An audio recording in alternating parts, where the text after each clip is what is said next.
100 साल से भी पुरानी बात है। ठंडे मौसम में एक तूफानी रात थी। ठंडी ठंडी हवाओं के साथ हल्की हल्की बर्फबारी भी हो रही थी।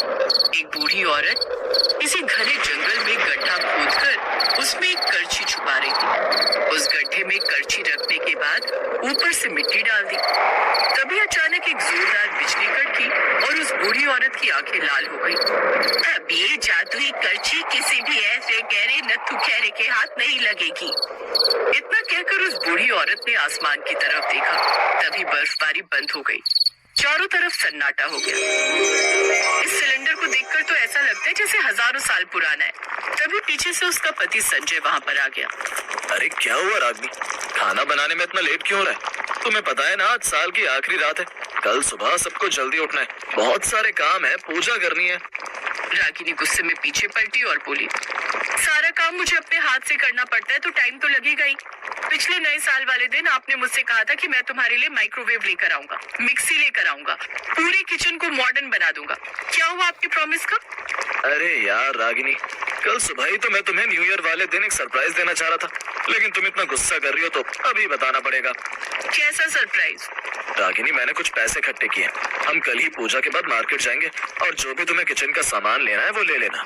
संजय की बात सुनकर रागिनी खुश हो गई। अब जल्दी से चलिए मार्केट चलते हैं। रागिनी ने इतना बोला ही था कि तभी वहाँ पर रोती बिलखती हुई उसकी ननद प्रियंका आ गई। माँ, मुझे नहीं रहना है उस घर में। अरे बेटा, पहले तू रोना बंद कर और बता बात क्या है। माँ, आज नया साल है और मेरे पति ने मुझे कोई गिफ्ट नहीं दिया। मैंने बोला नई ड्रेस ले लेते हैं और उसने मना कर दिया। सासू माँ जब देखो तब मुझे खाना बनाने के लिए बोला करती है। संजय, तेरे पास जो पैसे हैं वो इसे दे दे। सासू माँ, हम लोग किचन का कुछ सामान लेने जा रहे थे। बहू, मैंने सुना है कि मेरी सास की सास की सास की सास बिना ज्यादा बर्तनों के बहुत स्वादिष्ट खाना बनाया करती थी। उस खानदान की बहू होकर तू दिन भर किचन को मॉडर्न बनाने पर ही तुली रहती है। भाभी तो हर वक्त मुझसे चलती रहती है। जो भी सामान लेना है बाद में ले लेना। संजय, तू देख क्या रहे, दे पैसे। ये लो प्रियंका, तुम्हें जो लेना है ले लेना और अब रोना धोना बंद करो। तुम आज यहीं रुकोगी। आज नया साल है, हम सब लोग साथ में सेलिब्रेट करेंगे। हाँ बेटा, अभी बहू खाना बनाएगी, हम सब लोग साथ में खाएंगे। रागिनी गुस्से में अपने कमरे में चली गई। संजय भी उसके पीछे पीछे चला गया। देखो रागिनी, नए साल वाले दिन गुस्सा नहीं किया जाता। आपने सारे पैसे तो अपनी बहन को दे दिए। जब किचन में ढंग का कोई सामान ही नहीं है तो मैं अच्छा खाना कैसे बना पाऊंगी? तुम्हारी बहन 10 तरह की फरमाइशें करती रहती है। यार रागिनी, तुम समझा करो, वो मेरी बहन है। अगर मैं उसे मना कर देता तो माँ और मेरी बहन दोनों मुझ पर चढ़ जाते। रागिनी बिना कुछ बोले गुस्से में किचन में चली गई।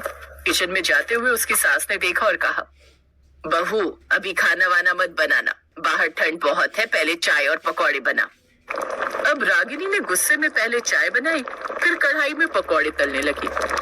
इस घर में सबकी फरमाइशें अलग अलग है, लेकिन जब सामान लाने को बोल दो तो 3 साल से टाल रहे। खैर, थोड़ी देर बाद रागिनी पकौड़े लेकर बाहर आ गई, लेकिन वो गैस बंद करना भूल गई। सभी लोग चाय पकौड़ा खाने लगे। तभी उसकी ननद ने कहा, भाभी अब पहले वाली बात नहीं रही आपके पकौड़ों में। अगर तुम्हें पकौड़े नहीं पसंद है तो जाकर खुद बना लो। इतना बोलकर रागिनी गुस्से में वहां से चली गई। थोड़ी देर बाद प्रियंका रागिनी के खिलाफ कुछ न कुछ षड्यंत्र रचने लगी। उसने किसी को फोन किया। हेलो।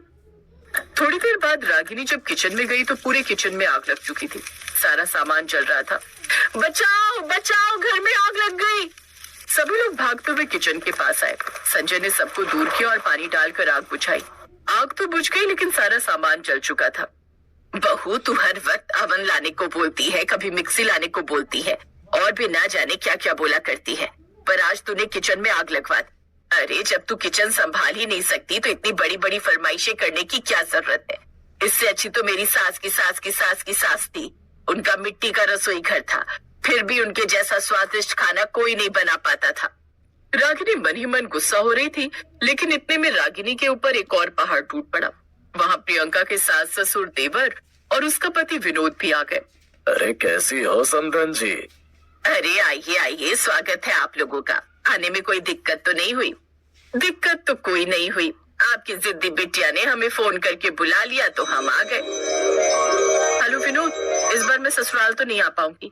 ऐसा करो, सबको लेकर मेरे घर आ जाओ, हम सब एक साथ न्यू ईयर मनाएंगे। शुक्र है ऊपर वाले का, तुमने फोन तो किया। हमसे बस थोड़ी देर में पहुंचते हैं। प्रियंका ने तो मेरे साथ खेल खेल दिया, अब मुझे इन सब के लिए खाना बनाना पड़ेगा। खैर, प्रियंका और संजय उन लोगों से बातें करने लगे।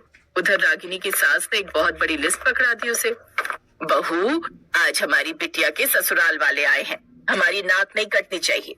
ये रही लिस्ट, इसमें पनीर, पनीर कोफ्ता, आलू मटर, बैंगन का भरता, आलू के पकौड़े, प्याज के पकौड़े, इस तरह की 50 तरह के व्यंजन तुझे बनाने हैं। सासू माँ, रसोई सारी जल चुकी है हमारी, और इतना सारा खाना इतनी जल्दी मैं कैसे बना पाऊंगी? मेरी सास की सास कुछ ही देर में इतना स्वादिष्ट खाना बना देती थी कि सभी लोग उंगलियां चाटते रह जाते थे, और तू यहाँ बहाने बना रही है। और रही बात रसोई घर की, तो मैं अभी संजय को बोल देती हूँ। संजय बेटा, जरा इधर आना। उसने संजय को बुलाकर रसोई के बारे में बताया। संजय तुरंत दौड़कर जंगल गया, वहां से कुछ लकड़ियां काट कर लाया और एक झोपड़ी जैसी रसोई बना दी। रागिनी, मैंने रसोई बना दी है, जाओ देख लो जाकर। रागिनी भागकर बाहर आई। जैसे ही वो रसोई घर के अंदर घुसी, उसने देखा कि बहुत सारे चूल्हों पर बहुत सारी हांडी में खाना पहले से ही पक रहा था। ये देखकर रागिनी हैरान हो गई। ये क्या हो रहा है? इतना सारा खाना एक साथ पक रहा है, पर मैंने तो अभी कुछ किया ही नहीं। सारा खाना सिर्फ आधे घंटे में बनकर तैयार हो गया।